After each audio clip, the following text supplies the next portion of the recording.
Hello and welcome everyone to Ivan Pavlov's Classical Conditioning Learning Theory. What is classical conditioning? It is a type of learning that is a behavioral procedure where stimulus produces a certain response. According to positive psychology, classical conditioning is considered associative learning as there is an association between two stimuli or events that cause the change in behavior. There are several types of stimuli and responses. The first is unconditioned stimulus, which is something that causes an automatic response. Next, unconditioned response, which is an innate response that occurs naturally without conditioning. It serves as the basis of a conditioned response. Next is neutral stimulus, which is a stimulus that causes no response at first. Next, conditioned stimulus, a stimulus that causes a conditional response. It is usually repeatedly associated with the unconditioned stimulus until it finally triggers a response that it previously did not. A conditioned stimulus is originally a neutral stimulus. Next is conditioned response, which is a learned or acquired response triggered by the conditioned stimulus. The conditioned response is usually similar to the unconditioned response. For example, to a child, an unconditioned stimulus would be candy, whereas the unconditioned response would be them feeling happy and excited to see the candy. Then we will pair the neutral stimulus with the unconditioned stimulus to cause a conditioned stimulus. The neutral stimulus would be an A+ grade, which would usually mean nothing to the child.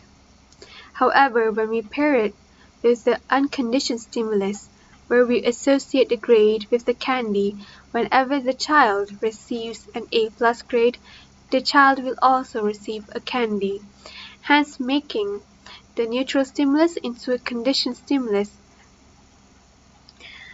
The conditioned stimulus becomes as it is because it has triggered a response, a conditioned response, which is similar to the unconditioned response. Hence, whenever the child sees the candy or the grade, the child will feel glad, happy, and excited. There are several disadvantages and advantages. As for the advantages, it shows that we can learn from the environment, and nurturing is more critical than nature, hence allowing room for growth. Moreover, it helps to correct behavior, hence we will be able to correct any type of wrong behavior or to modify behavior. Next are the disadvantages. Firstly, it inhibits creativity and critical thinking. It emphasizes more on memorizing than learning, and it provides a temporary effect, as there is a lack of connection between concepts since we tend to memorize more rather than learning the concept. Classical conditioning can be applied in English language teaching by giving them rewards.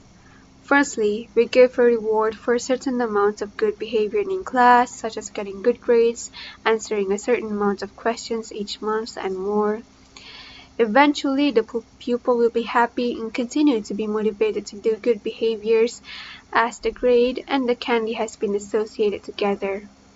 After a long period of time, the pupil will be taught to feel innate joy and motivation to continue doing well in class.